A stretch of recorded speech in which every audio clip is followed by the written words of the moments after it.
kita mengulas emiten-emiten dan juga sektor yang ada di Bursa Efek Indonesia.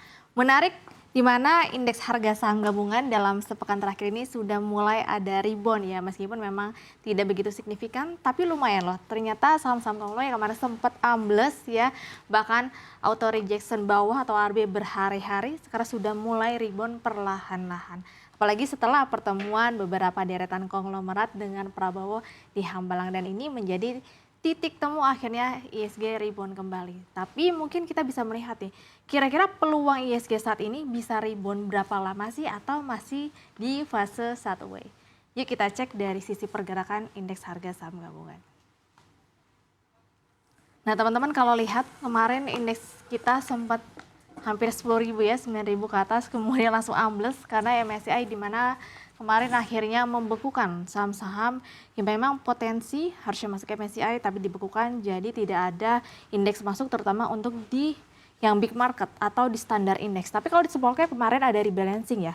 Dan di sini kalau kita lihat setelah MSCI merilis rebalancing yang small cap gitu ya, ada masuk dan juga keluar, kemudian juga pertemuan dari konglomerat kepada presiden kita Prabowo, akhirnya kemarin sudah sedikit rebound.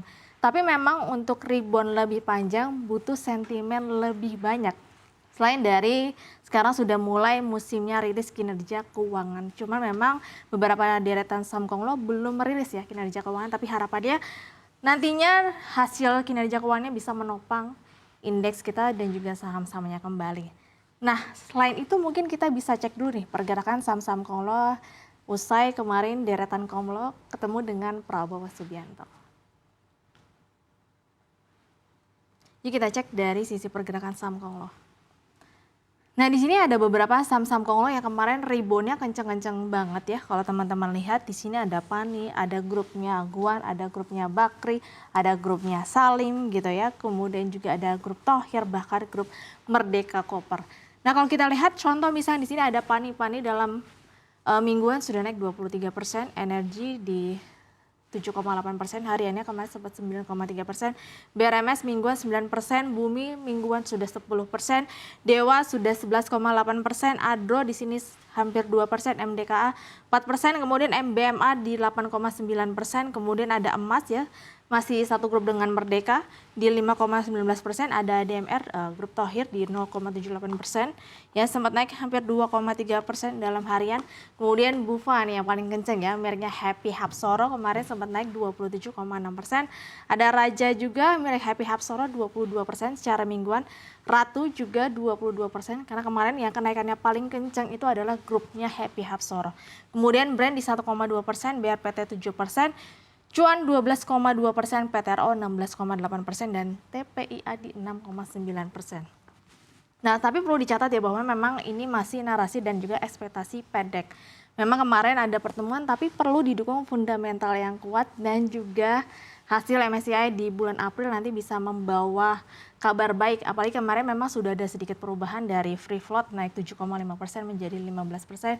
Kemudian keterbukaan informasi mengenai catatan pemegang saham yang sudah di 1%, dan juga memang ada beberapa kabar harusnya bisa menjadi kabar baik nantinya dan bisa menjadi sinyal baik di bulan Maret bahkan April nanti setelah finalisasi dari MSCI dan juga BI.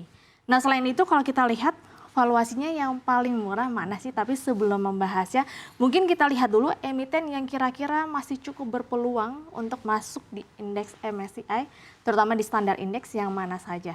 Yuk kita cek satu-satu. Nah pertama udah pasti Bumi ya. Bumi kalau kita lihat secara free float, kemudian kenaikan harga saham, fundamental sebenarnya sudah sangat memenuhi kriteria masuk di MSCI, terutama untuk periode kemarin kalau tidak dibekukan. Teman-teman di sini lihat secara teknikal sebenarnya sudah membentuk higher low ya. Jadi memang ada indikasi fase bottoming. Jadi kemarin sempat sentuh level 200-an, 204, harusnya situ sudah menjadi level yang cukup bottom. Kemudian strategi untuk yang nyangkut, pasti banyak yang nyangkut ya, terutama di Bumi, apalagi yang punya pegang di harga atas 300 hingga 400.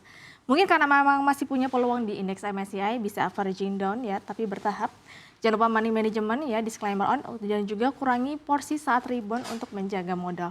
Kemudian potensi masuk MSCI itu masih sangat terbuka ya, karena sudah masuk di indeks small caps pertama, kemudian free float besar dan struktur dari UBO atau Bakri Salim dinilai memang meningkatkan transparansi. Kemudian fundamental sudah cukup membaik kalau kita sandingkan dengan 2018, karena ekuitasnya sudah cukup positif, neracanya bahkan sudah cukup lebih sehat.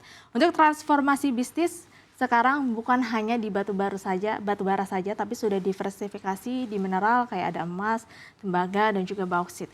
Kemudian rencana penerbitan obligasi yang total ada 5 triliun, itu sisa 3 triliun nantinya akan digunakan untuk ekspansi juga, dan bahkan ada potensi akuisisi untuk diversifikasi lagi.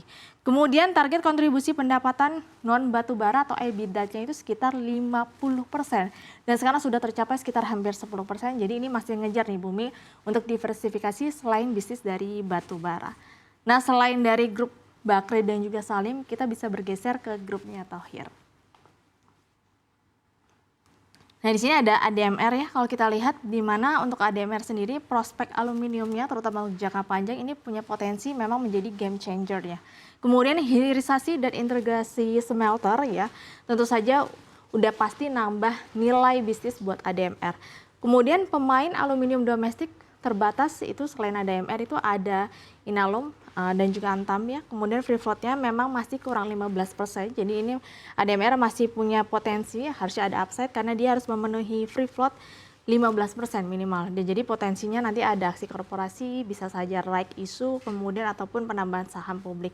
Dan di sini aksi korporasi bisa jadi nantinya katalis jika ekspansinya memang cukup jelas ya. Kemudian risiko jangka pendek mungkin harga dari coking coal-nya masih tren melemah ya, karena kalau kita lihat demand-nya untuk batu bara juga masih cukup melemah. Kemudian pendapatan jangka pendek menengah ini masih bergantung pada batu bara untuk saat ini. Nah, selain dari ADMR kita geser lagi ke saham Thohir lainnya. Ya, di sini ada Adro ya. Kalau kita lihat ini induk usahanya dari ADMR ya. Memang transformasinya dari coal heavy ke integrated energy player. Jadi memang sekarang udah fokus ke energi hijau ataupun energi terbarukan karena batu baranya sudah dikasih semua ke ADMR. Nah, valuasinya memang saat ini cukup menarik ya, memang bandelnya seperti ADMR dan juga AADI yang dimana harganya jauh lebih murah gitu ya. Untuk market cap-nya di 65 triliun, di bawah ADMR 79 triliun untuk memiliki 85% ADMR ya untuk Adaro sendiri. Jadi potensi menikmati bisnis atau pertumbuhan bisnis aluminium yang memang dihandle dari ADMR.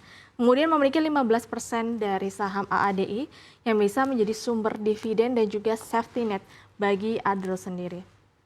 Nah, selain dari grup Thohir, ada juga dari grup Merdeka Copper nih yang baru saja IPO. Yuk kita cek di slide selanjutnya. Nah, emas ya, kemarin harga emas naik, harga saham emasnya juga yang paling kencang ya dibandingkan dengan yang lain. Tren harga emas masih naik, strategi follow the trend ya. Kemudian potensi masuk ETF global atau GDX ini cukup besar ya, dan juga ada rencana dual listing nantinya di bursa Hong Kong ya sebagai katalis.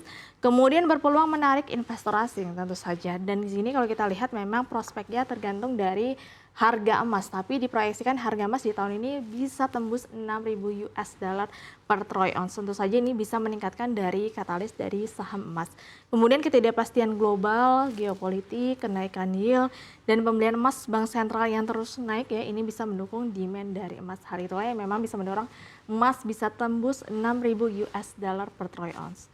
Kemudian kita lanjut ke grup konglo lainnya nih, yang memang sedang-sedang hangat dan bahkan kemarin mencatatkan kenaikan yang cukup signifikan.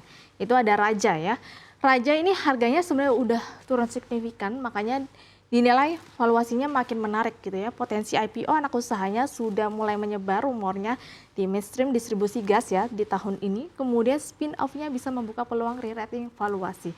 Dan kalau kita lihat berpotensi memiliki beberapa entitas publik dengan valuasi masing-masing yang masih cukup murah. Kemudian program buyback-nya ini berlanjut hingga 250 miliar dari kas internal ya, dan juga ada buyback jadi sinyal nih bahwa di bawah nilai wajarnya dan peredam penurunan jangka pendek.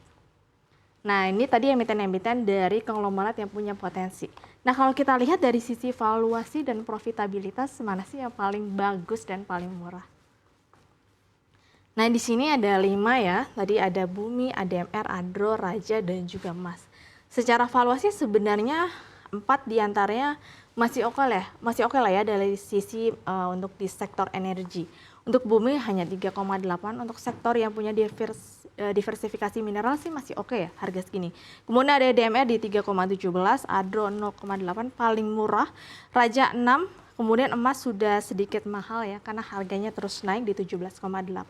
Sayangnya kalau kita lihat untuk dari sisi pendapatan atau revenue-nya untuk Bumi sendiri di 17 triliun, untuk ADMR 11 triliun, untuk ADO di 22,1 triliun, dan juga Raja di 3,2 triliun, dan juga di sini emas di hanya 1,8 miliar saja ya kalau kita lihat di sini. Untuk pendapatan Bumi masih naik 15,7%, untuk ADMR masih turun 17%, untuk ADRO turun 10%, untuk Raja masih naik 6,8%. Emas di sini pendapatannya anjlok hingga 93%, makanya kecil banget ya pendapatannya. Untuk Bumi dari sisi laba bersih memang cukup ambles 75%, wajar saja ketika batu bara turun ya. Kalau kita lihat labanya hanya 482 miliar. Untuk ADMR labanya 3,3 T, cuman sayangnya masih turun performanya 36%.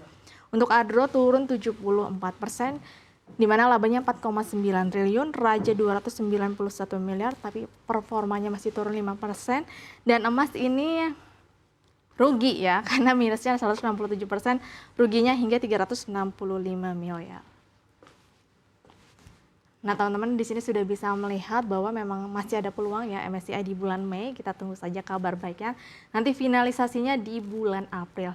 Tadi adalah beberapa emiten yang memang punya potensi masuk di small cap dan juga di standar index. Disclaimer on, jangan lupa untuk dianalisa ulang.